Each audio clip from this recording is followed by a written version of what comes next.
Hey, what's going on? Welcome to the Mile High Fi podcast. I'm Doug Cunnington, and today we're going to talk about pop culture and some of the fire ideas that we extracted from movies and some TV shows and that sort of thing. I have a couple special guests. Both of them are equally special. We have Pete, Mr. Money Mustache, and we have Rusty, frequent guest. So, Pete, how are you doing today? I'm splendid, as I always am when I get to be on Mile High Fi. Beautiful. And how about you, Rusty? I'm doing well, and I'm cracking up because last time Doug and I recorded, he introduced Carl as a special guest, and I was like, "What am I?" So I appreciate the getting the special guest recognition. It's great to have you both in the studio, and you know, I've been recording a lot of like remote episodes because of logistics and people are out of town and all that, but it's great to have people in here. There's a little more energy. It's fun. I have to turn on all the lights and hopefully it makes you guys nervous a little bit, but it's pretty fun to just get everything going and have this in-person situation. So Rusty, I gave you an assignment. You're an unpaid intern here, but I said, hey, I really needed some show ideas. Can you come up with something? And I thought this is a great one. So I'm going to kick it over to you. Yeah. I mean, the basic idea is F.I.R.E goes to the movies. So I think we kind of all brainstormed via email or via Google Doc about what movies we thought best represented the F.I.R.E movement or had the most F.I.R.E themes. And so I think the ones we're going to talk about are The Matrix, Office Space, Fight Club. Local Hero was my recommendation, which maybe people haven't heard about as much, but I'm pretty excited to talk about it. And then Doug had one TV show in the mix, Corporate, which I just watched for the first time since you recommended it. I watched some of the episodes and it's hilarious. So super excited to talk about that as well. And we tried to pull out the main F.I.R.E-based themes from those. We might also talk about the F.I.R.E blowback trend of recent years. I'm going to drop some more philosophy into Mile High Fi. That's my, I feel like that's where I've been driving the show with our ethics episode. But I'm going to talk a little bit about Socrates' allegory of the cave, because it's basically the blueprint for 3 of the movies that we have here. I think we'll probably hit those movies individually and then start talking about them and talk about the F.I.R.E themes. Perfect. All right. The cool part is we're roughly the same age, but I think like these movies hit us about the same. They all came out around the same time, at least the few, Office Space, Fight Club, and Matrix were all around 99 or so. We're very impressionable young men at that time. So it's fun. That's actually like in movie review, like in the movie review culture, they say 1999 is the best year ever for movies. And so the fact that we like coincidentally picked 3 of the 4 movies we picked were from 1999, I was like, oh, that's just more proof of this concept. So. Wow. I did not know that.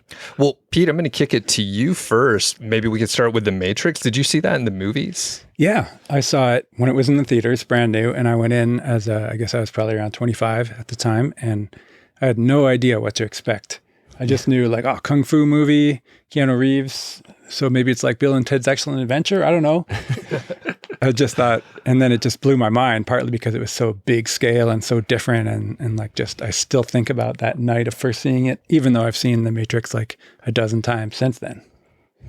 So maybe you were already like on the path to like retiring early, but you retired at 30. So this was a few years ahead of it. Mm-hmm. When you watched it, were you immediately like, holy shit, this is changing the way I think? Or when you walked out of the movies, like, what were you thinking? It didn't have the impression, like it didn't have that type of impression on me. It was more like, I love the movie for what it was and like the idea of stuff behind the scenes that you don't understand. And of course, excellent Kung Fu and the lobby scene with all the breaking marble. But then it was later, like, then I moved to the US shortly after that. And like my engineering career took off more. And that's what allowed me to save really quickly for the 30 retirement.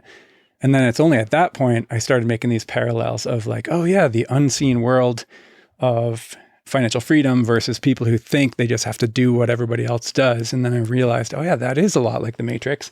So the wisdom of the movie kind of hit me 5 years later as I was coming into retirement. And that was really because I noticed the coworkers, as I always say, when people ask me like, what was it like to retire early? It was like the weirdest part is that my coworkers weren't doing the same thing because we were all making the same amount of money, living in the same area. So there was no like cost of living difference or salary difference.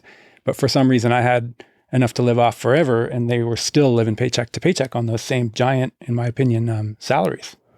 I had a similar reaction because I mean, I was even younger, as I guess 15 when it came out, but I just thought it was like so cool. Like The Matrix, I thought it was like such a cool movie. And I remember I went to see it in the theaters at least twice because I remember going to see it like at the discount theater again with my buddies, and we were all talking about it and just like so excited about it. And back then pantomiming the fights and stuff like that, and trying to do like a cartwheel off the wall, like in the lobby scene. So, but yeah, so needless to say, some of the bigger themes went over my head at that age.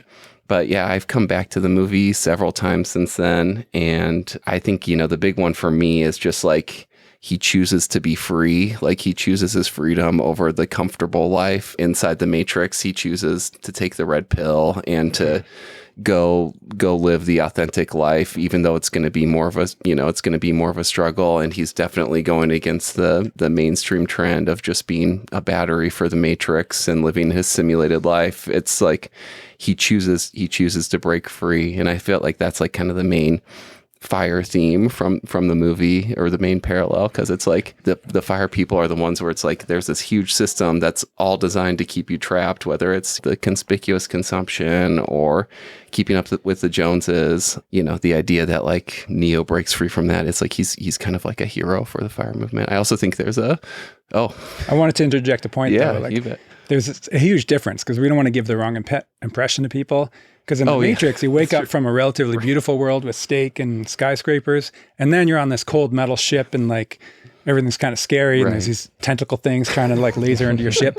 So it's different in the F.I.R.E because here you retire and life is immediately better, right? Like you have this warm coffee and you're making pancakes while everyone else is stuck in the Chicago traffic jams trying to drive to the office. It's like the Matrix, but also the opposite of the Matrix in a way, because you're leaving to a much better place. Right. Yeah.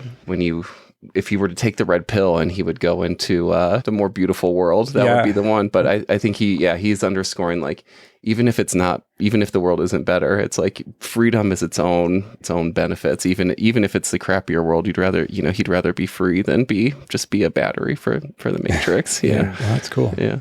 Good discussion there. I was going to say maybe other people, the people controlling us, in air quotes, everybody, that's in air quotes, but there's a narrative like, oh, if you don't work, you're going to be eating the rice and beans, and like that is much worse, but like we're on the other side. And there's many ways to do it. This is a full spectrum of like how you want to retire and what you want your life to be.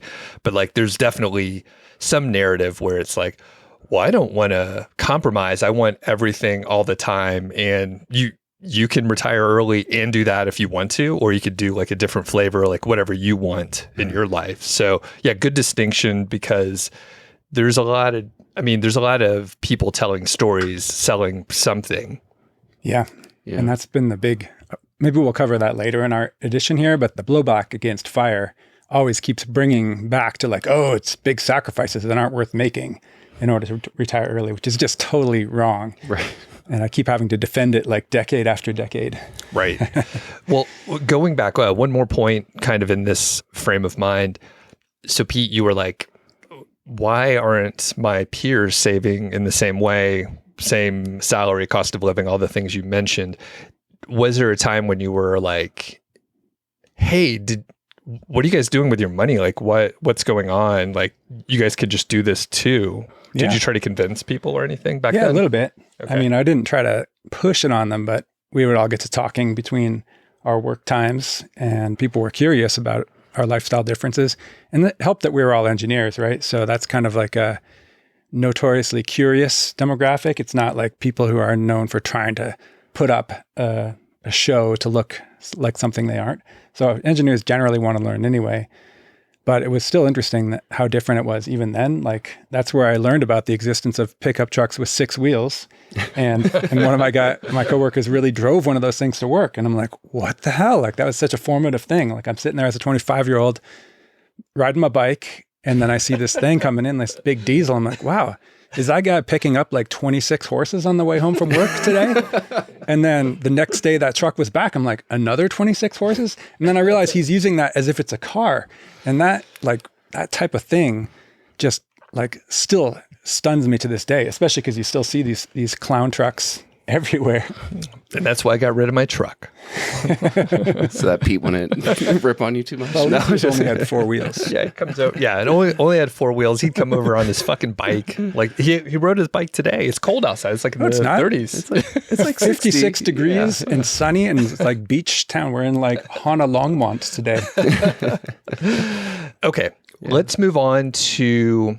Let's go a little bit lighter. We'll go to Office Space. So when I saw this movie in the theaters, I was like, I don't know. I don't know if I quite got it, but very quickly I did because I started like an internship. So this was just like sophomore year in college. And I was like, oh, this is exactly where my life is heading. So I was, very formative. And I was like, oh, crap. I did a little research and I did find out Mike Judge mentions that TPS stands for Test Program Set. So it's an actual thing. And he worked in engineering before he got into the animation game. That's the TPS reports in that like early scene where Peter has all of his multiple bosses come by and tell him about the cover sheet. And like everything in the movie was like, as my career went on for about 10 years, it was just like, oh yeah, multiple bosses, kind of bullshit situations that you have to deal with over and over again. And I guess over time, it gave me a bad attitude at work.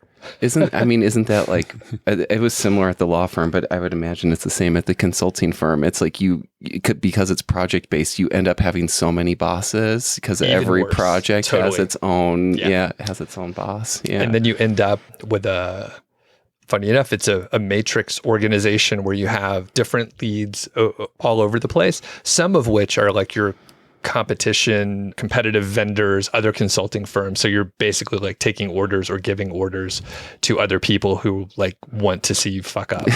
So it's like, oh, come on. This sucks. What a great dynamic to just for life, to have those be the main people you're interacting with is people who are rooting against you. Yeah. Oh, man. Yeah. It's a little different, but being a litigator is the same thing because it's, you have an opposing side whose only goal in life is to like take you down while you're on the opposite side of a case. And it's just that's one of the reasons why the lawyers end up being such miserable people is because you're trained to be antagonistic to other people. And then you constantly have people antagonizing you on the other side. So that would explain certain parts of my relationship history with lawyers. Meeting lawyers. High-powered female lawyers. Won't say any more on that. Yeah.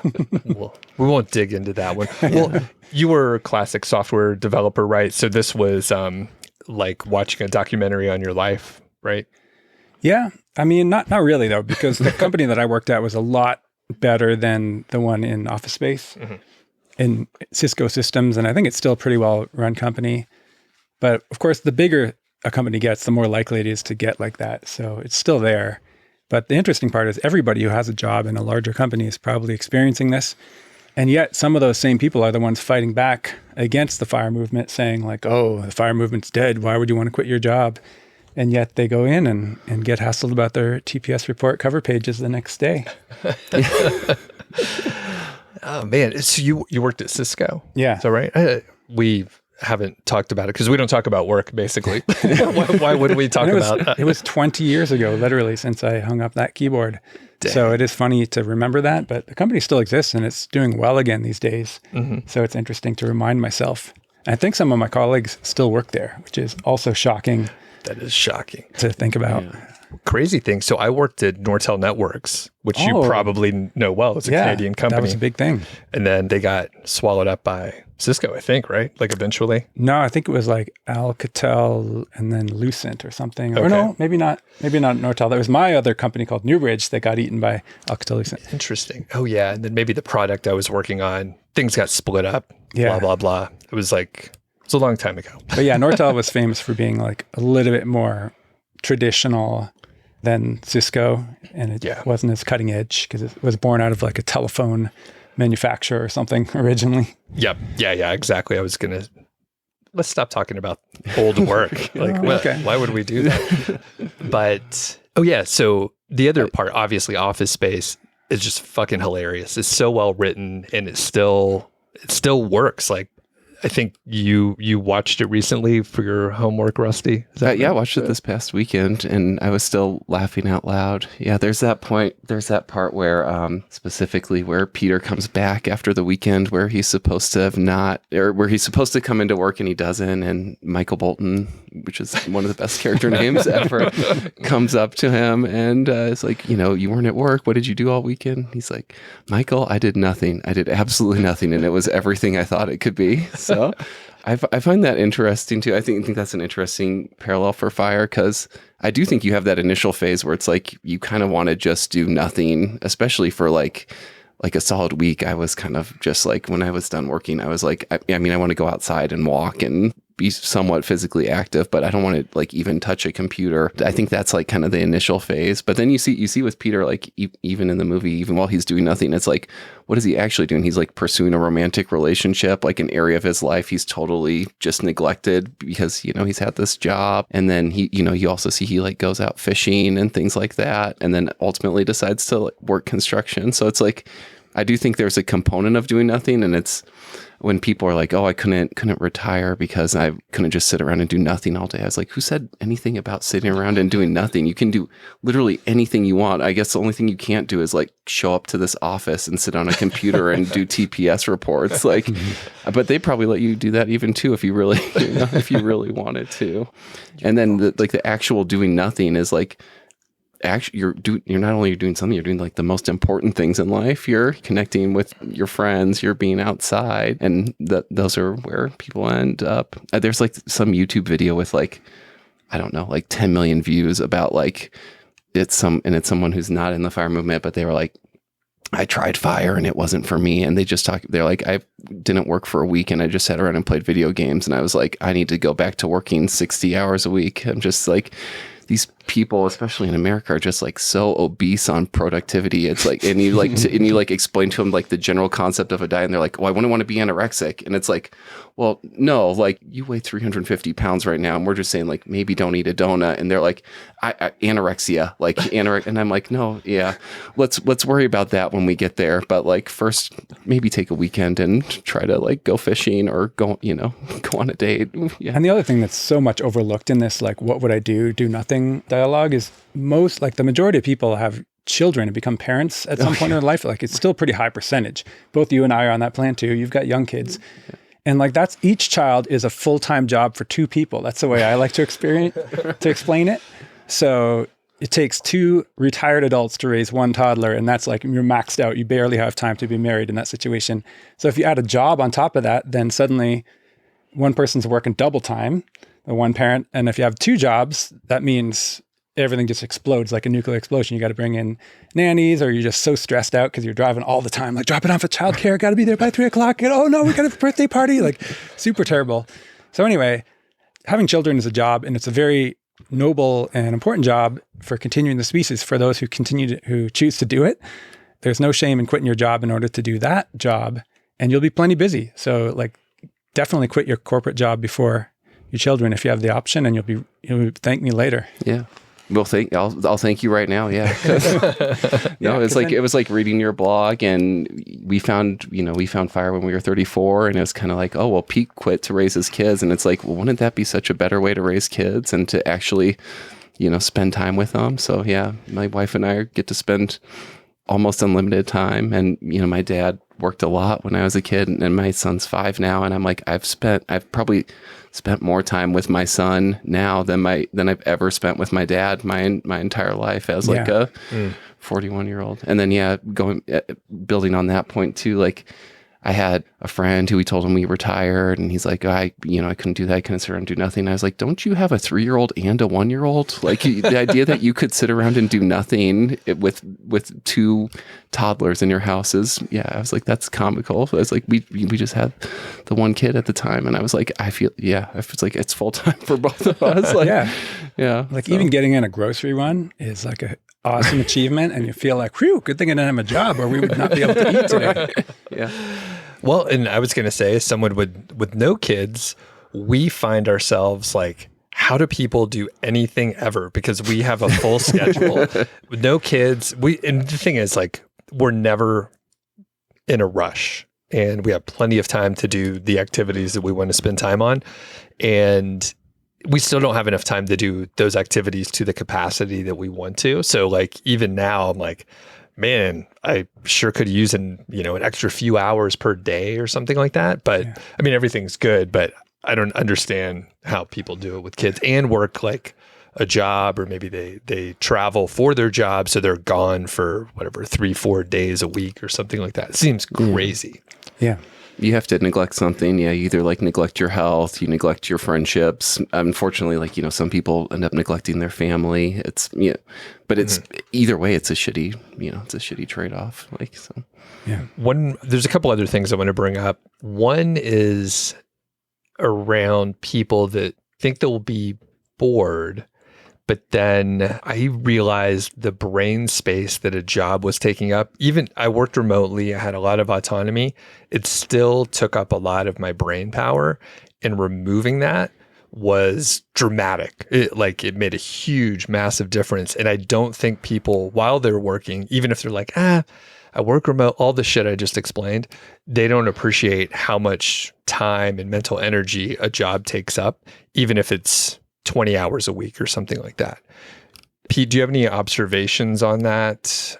I mean, the biggest example for me is that I ended up writing a blog about early retirement, which I never would have considered starting if I still had the job. I mean, even if I was like, I might have written a money blog, for example, like saving for early retirement, but not actually being retired. But I wouldn't have even had the mental space to do that if I was still working. So this big bonus chapter of my life related to being a blogger was only made possible by freeing up the limited brain power that I got back from the job, and and the parenting thing too, and all the other hobbies that I've had, like learning to build houses and learning to play music and other things. It's been really, really nice, and that's what why I advertise it for other people to try it too, because I want everybody else to have that same joy too. And you didn't start the blog until 5 or 6 years after you retired, right? Yeah, that's right. Okay. Did you have a sense during those like first 5 years that you were like doing like F.I.R.E was a thing? Like, just because I know that was like early days. Like, was there any like sense of like I'm like connected to this bigger thing, or were you No, it was just me and my wife at the time being happy that we had the free time. Yeah. And we did explain it to our friends. Everybody knew that we were doing this, of course. And some other people were sort of at different layers of doing the same thing a little bit. But there were also, most of them were still working and quite buried in needing to work. Yeah. Yeah. All right. I think, any other observations on Office Space? Oh, man. Well, they have their own ideas of like financial independence, which I thought like how they're going to get there, because they have like the pet rock, like they're talking about the guy who invented the pet rock, like that's the dream. And then that same guy, he gets in the car accident and gets the settlement, and he's just like has like the biggest grin on his face, like I'm going to get such a huge settlement. And then he comes up with the jump to conclusions. So he's like really tripling down. He's got all these different paths for independence. And then the stealing the money from the employer is the big one too. And so I feel like this was like 1999 pre a lot of these like actual developed FIRE concepts being out there. And so now there's like a much more pro-social way to achieve these goals, and a much more repeatable way, which is spend less than you make, invest the difference in index funds, try to have a high savings rate. So I feel like, maybe now the FIRE movement would kill a movie like Office Space from coming out. But I mean, Office Space still works so well. So maybe you just have to have a different conversation. Or if there could be like an actual F.I.R.E character in a movie, that would be so great. Like, that's how we will know we've made it. Yeah. Maybe The Simpsons. Yeah, someone's actually quitting their job because they just saved up more money. Yeah, yeah. If Pete was on an episode of The Simpsons, that'd be huge.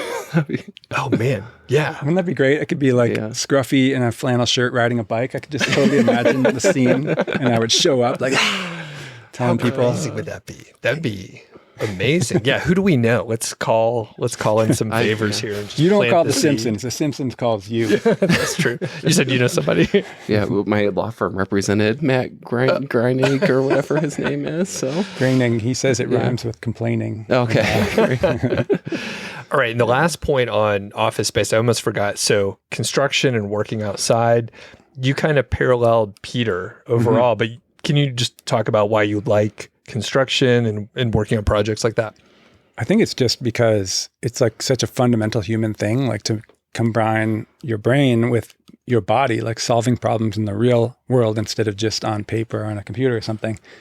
It's like fundamentally more satisfying. I just always knew that it was once I started doing it. But as I get older and I think about it, I'm like, yeah, it's probably because we were made to do this.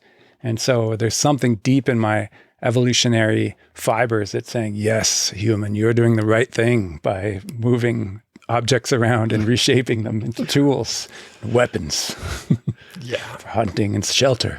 And it is going, I mean, we got off on several tangents, but going back to the intellectual stimulation thing, I think varying up your activities is so much more intellectually stimulating.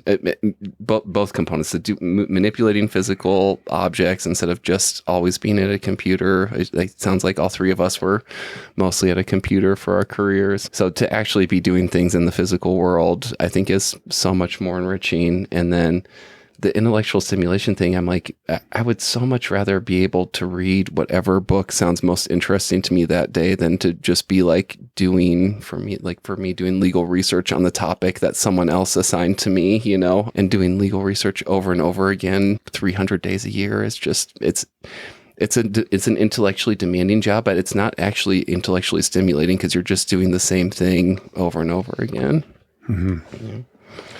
Let's transition to corporate, a TV show, and we'll be a little bit more brief on this one. So this was like an updated version of Office Space, in my opinion. It's modern. I think the humor is a little bit darker and more bleak, although Office Space has its share of darkness, but corporate, it hits you in a certain way. So by Comedy Central came out in 2018. There's 3 seasons, so it's a quick watch.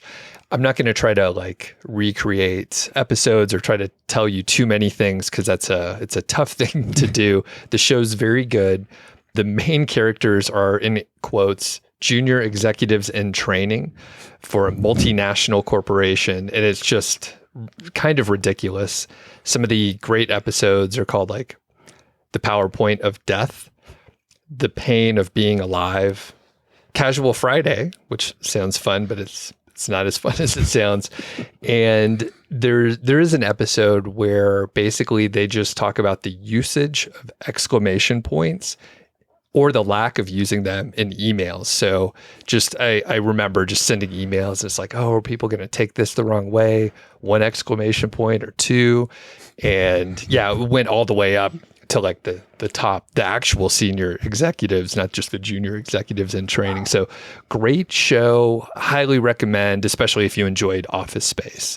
So Rusty, you mentioned you watched a couple episodes. Do you have any I pulled a couple quotes that I thought were kind of funny. Okay. So, because I watched the first season after you had suggested it for this, and it's like hilarious. I mean, it's like you would think that like nothing could go harder against the office environment than Office Space, and corporate goes so hard. They're like, not only is this bad, but like if you stay in this environment, you will basically like you will either kill yourself or want to kill yourself. But it's funny. It's like, one of them, they go to like this weekend retreat, corporate retreat, and the quote at the beginning is, "This weekend is about one thing: forming superficial relationships with people you can exploit in the future. It's called networking." I was like, yeah, that's pretty much the most accurate description of a networking event that I've heard. And then the other one was there's this one episode where they're just basically trapped in a meeting and they're not even allowed to participate in the meeting. They're just like, because they're in training, they're like the executives in training, they just basically sit against the back wall. Like that's their dynamic. And so they're trapped in this meeting all day and they don't even like know what the meeting is supposed to be about, but it's supposedly super important. One of the characters goes, I feel like I'm wasting my life at meetings like this. And the other character goes, that's absolutely what's happening. If it makes you feel any better, there's no way to not waste your life. The best you can do is find something you love and work so hard and so long at it that it becomes something that you mostly complain about. And I was like, oh yeah, I was like, that's the corporate model for that's the best case scenario for this corporate life. Yeah. Perfect. And thank you you did really good on your assignment. Rusty, oh yeah. He's like even pulled quotes for discussion. That's the lawyer in him still. Yeah. You know, he's great. Great to have on the team. Yeah.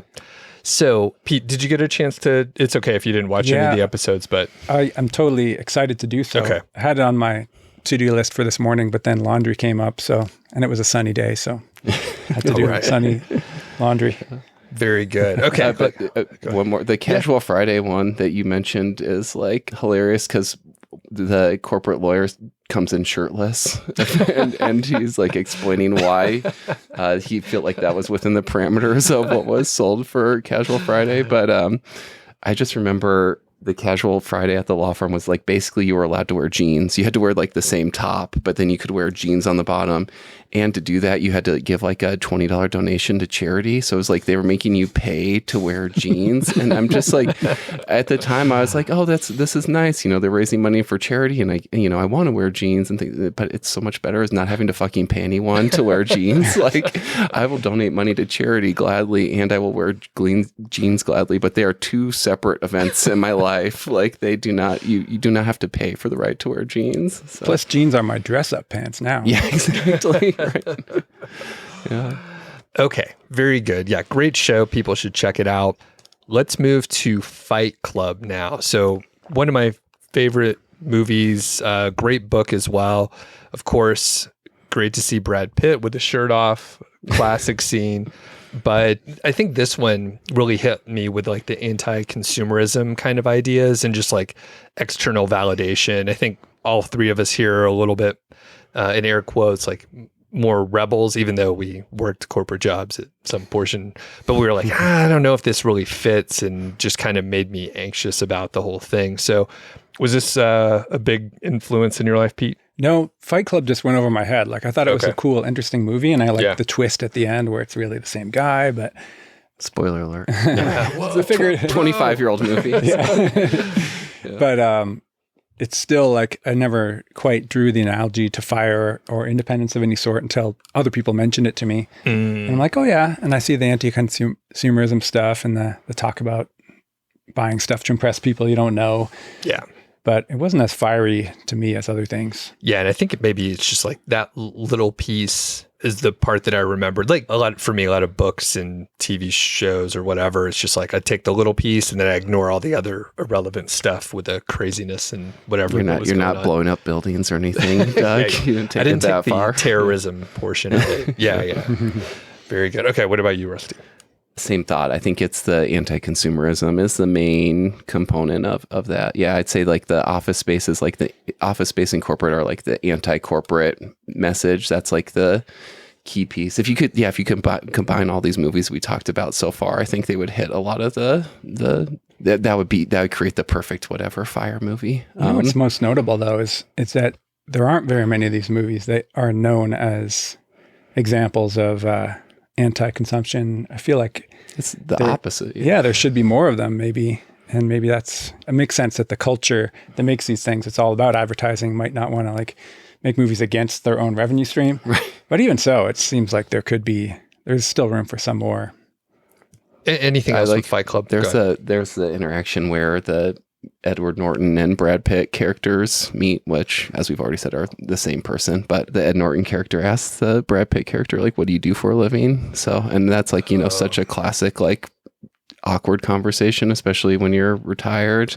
But Brad Pitt goes, why? So you can pretend that you're interested. And I was like, oh, maybe that's like what we should adopt as FIRE people. With these movies too, with Office Space, Fight Club, and The Matrix, those are all the ones that like they have the blueprint from the allegory of the cave. The allegory of the cave is like from Socrates. It's like kind of like a thought experiment. And it's like, imagine you've lived your whole life inside a cave, and not only are you in the cave, but you're like strapped to a chair and you can only face forward. So you can't even like look around to see that you're in a cave, and your only version of reality is, since it's Socrates, it's like shadows on a wall. But the other analogy could be like you're looking at a movie screen, and then imagine one day that you actually break free from the chains and you're able to look around and see that you're actually in a cave. And then takes it a next step further. And it's like, imagine there was a ladder and you climbed up it and you got out of the cave and you could actually see the world as it was in itself. And you'd be like, this is mind blowing. This is so great. And then you kind of come back down to the cave and you try to convince others, and they're like, what the hell are you talking about? But he's like, but it's still worth coming back into the cave because you'll be able to get a few other people. And you see in Fight Club, they're trying to recruit people over to their way of life. Obviously it's terrorism and has some downsides, but it's still, they're still trying to fight for a cause. And then Office Space, he gets Samir and Michael Bolton to kind of come over to his side. And The Matrix is obviously like the most direct example, where there's the rebellion and they're climbing out of their little cocoons to come do it. But I feel like that's a pretty good analogy sometimes with like FIRE, where it's like we've seen a better path. Like we have this different thing to come out there, but there is something about human nature where I feel like it's hard to convince people. But and when people say they love their jobs too, I'm like, I'm sure you do. Like I thought my job was cool and important too, but I tried your thing and I tried this other thing, and this other thing is better. So, and you haven't tried this other thing yet. So maybe just be a little bit open-minded to like giving it a try or incorporating some of the aspects of it into your life. So yeah, we're going to have to do a whole separate episode on the anti-FIRE thing. I think like featuring like where we bring up the picture of like each little YouTube video. Yeah. There's so many things that say, is FIRE dead? And then like do a quick analysis of what that episode is and what their points are. And so that way it's like breaking it down one by one. Okay. But at least these movies like are on our side. To Pete's point, they might not be all of them, but it's like these flip the script a little bit, because it's like, how could you have meaning and purpose if you're not working? And it's like these movies are like, how could you have meaning and purpose if you are working? You're like, yeah. So, you know what? I'll actually submit one more contemporary example. Yeah. Even though it's kind of silly, which is Reacher. So Reacher, which is my favorite show in the last many years. Man. Yeah. And it's like, it's hilarious, and it's definitely a cartoon in a way. It's like a real life live action cartoon. But the main character, Reacher, is this like personification of like the toughest, most invincible, most heroic individual you can possibly have. Like he's just absolutely invincible, which is kind of hilarious. But part of his character is that he's so minimalist. Like the only thing he owns is a toothbrush. And there's all these scenes like he's like, well, we'll be here for a few days. I guess I'll settle in. And he puts his toothbrush on the countertop. Like he doesn't have a phone, doesn't have like wallet or anything like that. And so it's kind of nice because he's a reaction to like the whole bullshit, like TikTok, everybody online culture, and like, oh, how many likes did I get and everything. And instead he's just like the very simplest, toughest guy. And I feel like they're playing that up deliberately in the show to be like the opposite of the online world we have now, and also the opposite of the work world, right? Because he just has like a military pension. That's his only income. He just like, that's all it is. He doesn't seek money. He's like, that's enough. I just go to the thrift store and buy like 5 new shirts that are extra, extra large every time I get bullet holes in my previous ones. Yeah, so good. And that's exactly right. He just like donates or throws away the clothes when he's done wearing it, and then people are like, what, you don't wash them? And he says, oh well, I need to have a house and I need to have other stuff, and that all costs money, so this is actually better to just like buy clothes. And then, although I would sweat through them immediately, so I'm like, I don't know, he seems like he does fine with it though. Well, yeah, sometimes he has to like chase somebody through like or turbulent ocean and like that washes his shirt.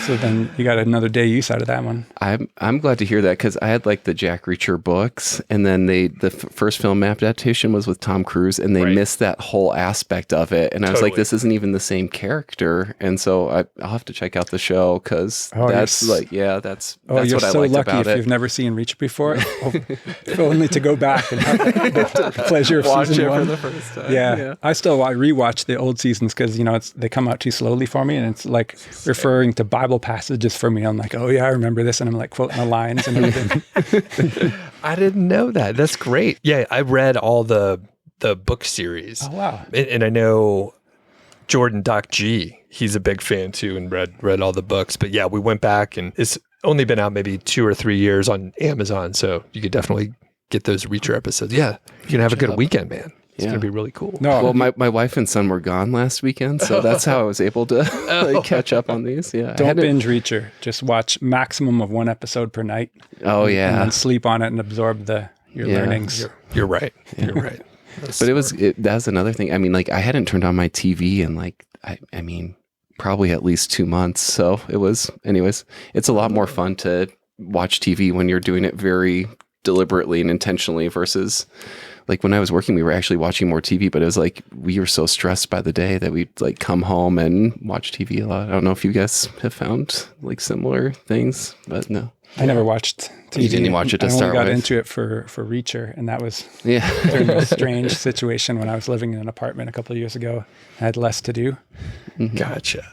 Interesting. Well, and if I'm by myself, I typically won't turn on the TV.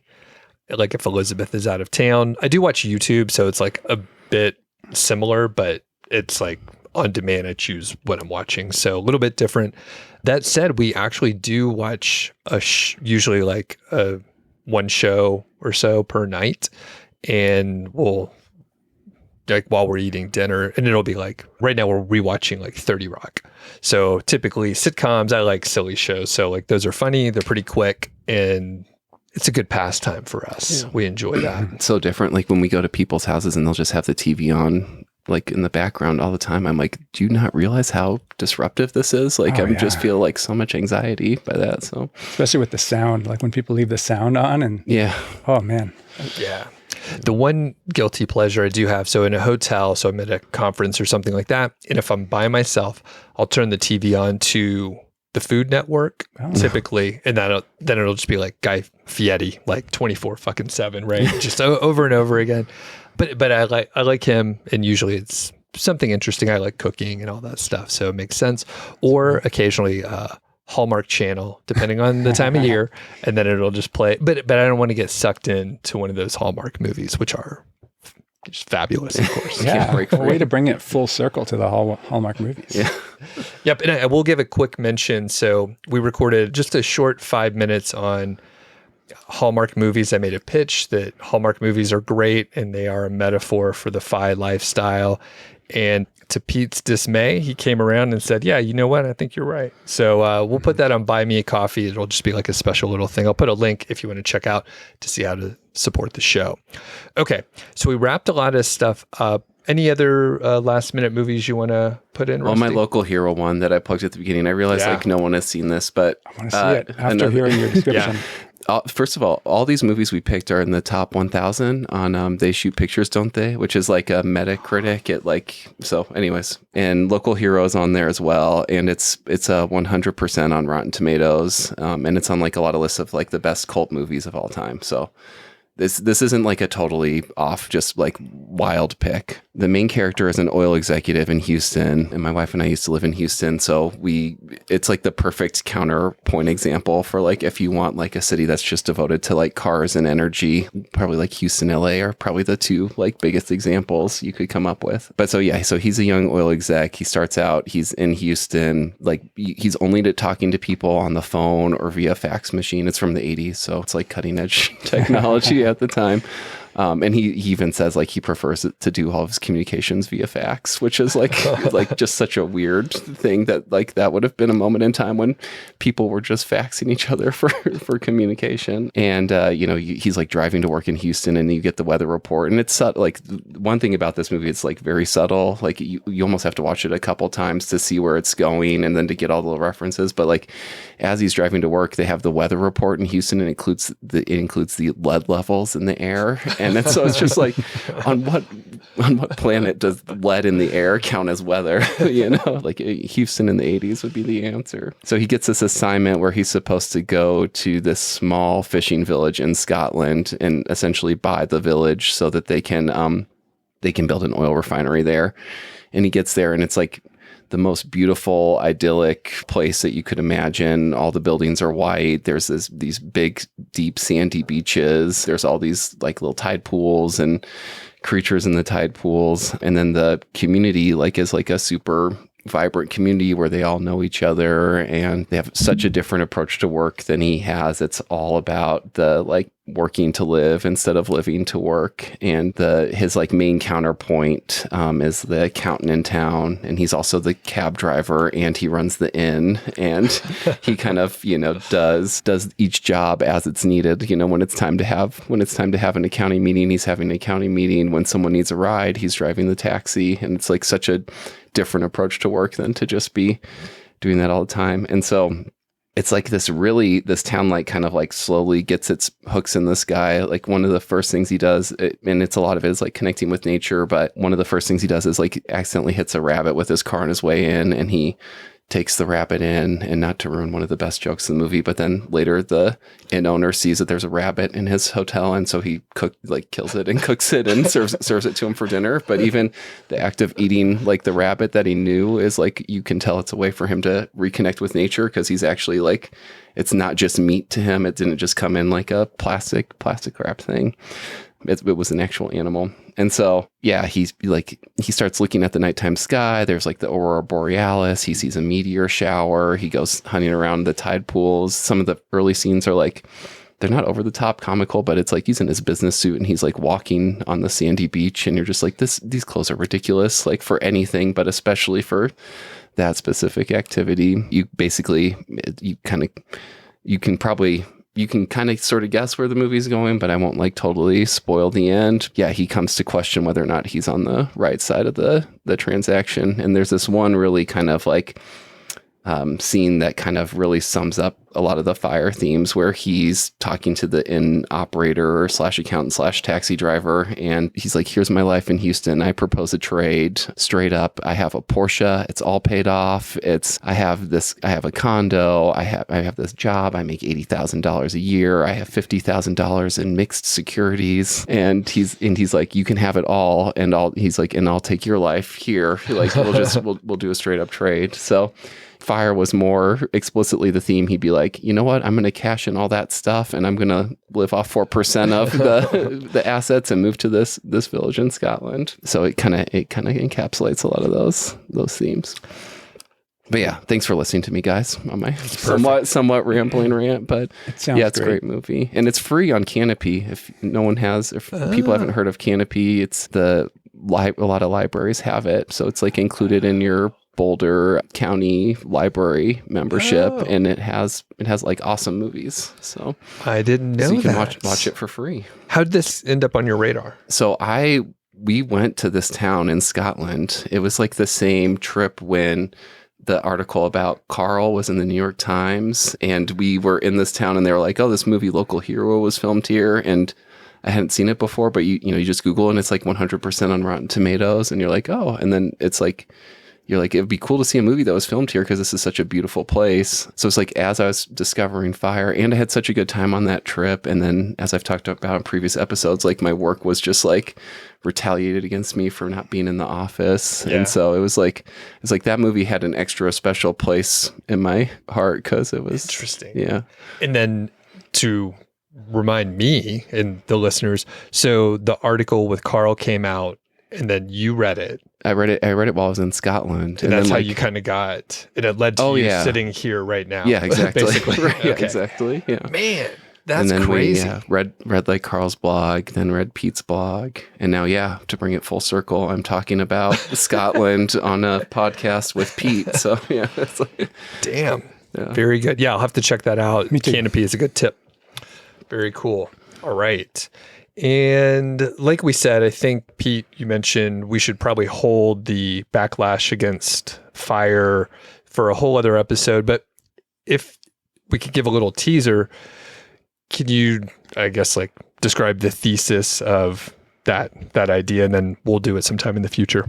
Yeah. Well, the fun part is I didn't even know this was happening.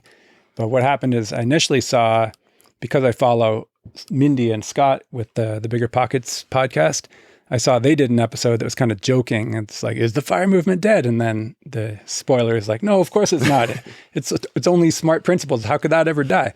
But they were but it turns out they were making fun of this trend on YouTube and other things, like people with blogs and even Substacks and everything, where they do proclaim the FIRE movement is dead. And there's even a Dave Ramsey thing. He's like, FIRE movement's dead, burned down. And then he has this. That's a good impression. Yeah. And if you ever look, and the reason I saw that is because I was looking to find Scott and Mindy's episode, and then it filled my whole screen with like these big sensationalistic, is FIRE dead? And there's one with Dave Ramsey. So I had to click on that.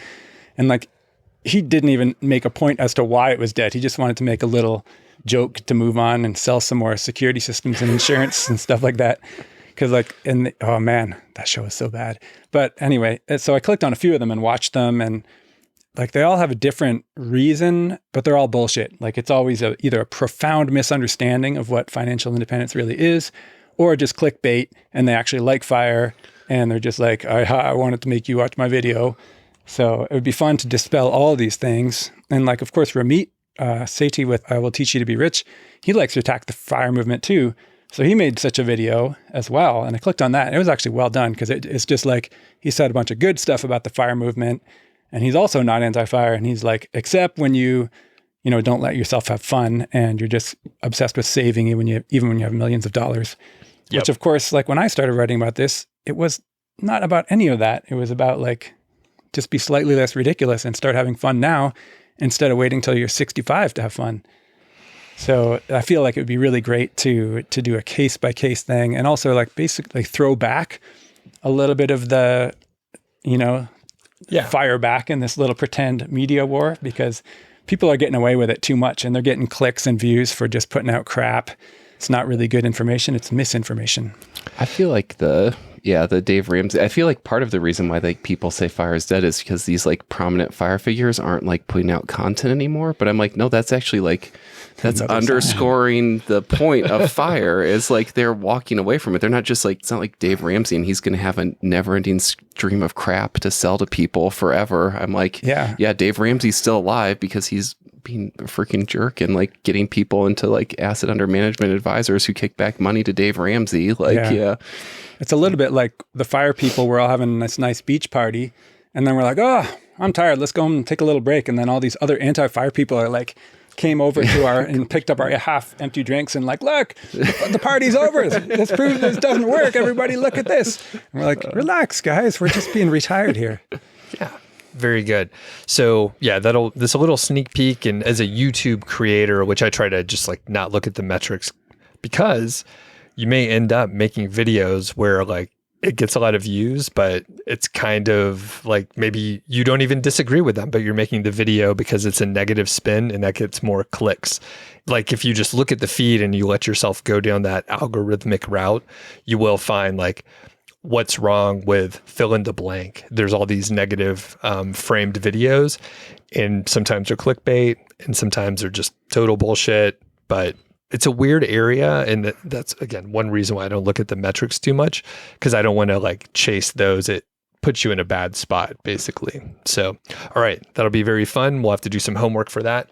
Rusty, thanks a lot for joining me. Is there a place where people could find you at all? I have an email that I set up specifically since I started doing the show, but it's rustyromco@gmail.com. All right, and we'll link it up so people can get to it. And cool. Pete, what about you? I'm still Mr. Money Mustache. Okay, you have a blog. Oh, you do? I heard. Yeah, okay. Yeah. So we'll link up to that. Works. And yeah, thanks a lot, guys. Really appreciate it. Thank you, Doug. Thanks for listening to the show. That was the Mile High Fi podcast, and I'm Doug Cunnington. If you dig the show, please do 3 things for us. Number 1, tell a friend, a family member, an enemy about the show. We really don't care who you tell. Maybe forward them a specific show that you know that they will like.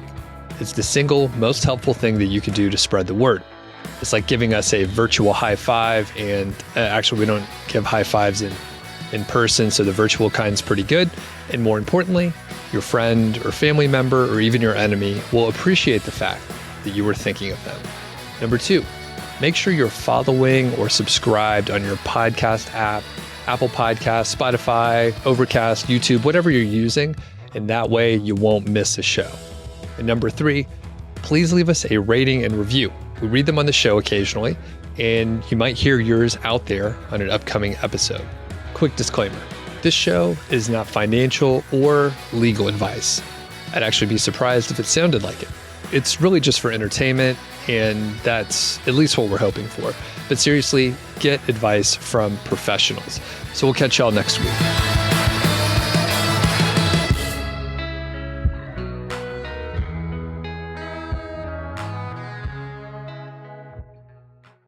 You were just saying that you retired at 36, Rusty, is that right? Yeah. And then how old were you, Pete? 30. And then I didn't even hear about any of this shit until I was like 35. So like so far behind. But you were saying it's super interesting to have like real people that actually retired and like you're drawing down. And I think you both do you borrow against your equity. So the buy, borrow, die strategy, which is kind of cool. That has been coming up a lot. But yeah, I think here in Longmont, we see tons of people that are literally retired, and I think a lot of people stop blogging or sharing their story. So we don't hear about them as much. Yeah, right. It's the blog readers and the people who contact us as the content creators.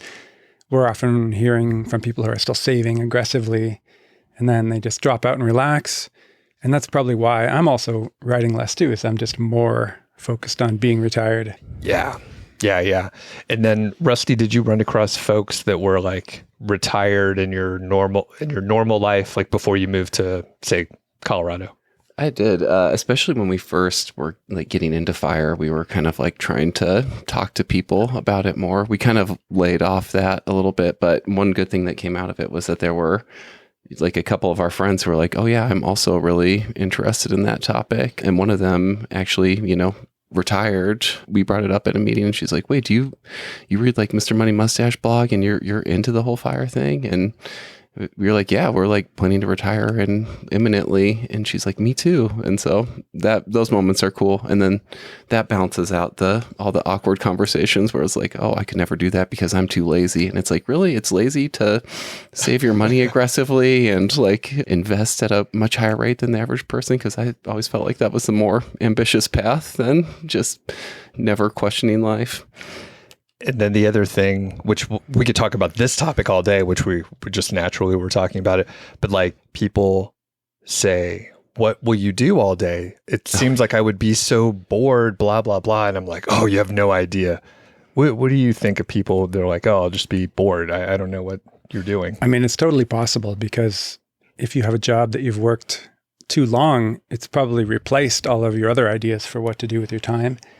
But that's why early retirement, I think, is actually a really good idea, like doing it in your 30s or 40s, because you might still have some brain cells left that aren't totally optimized to just be a worker. Yeah. Very good.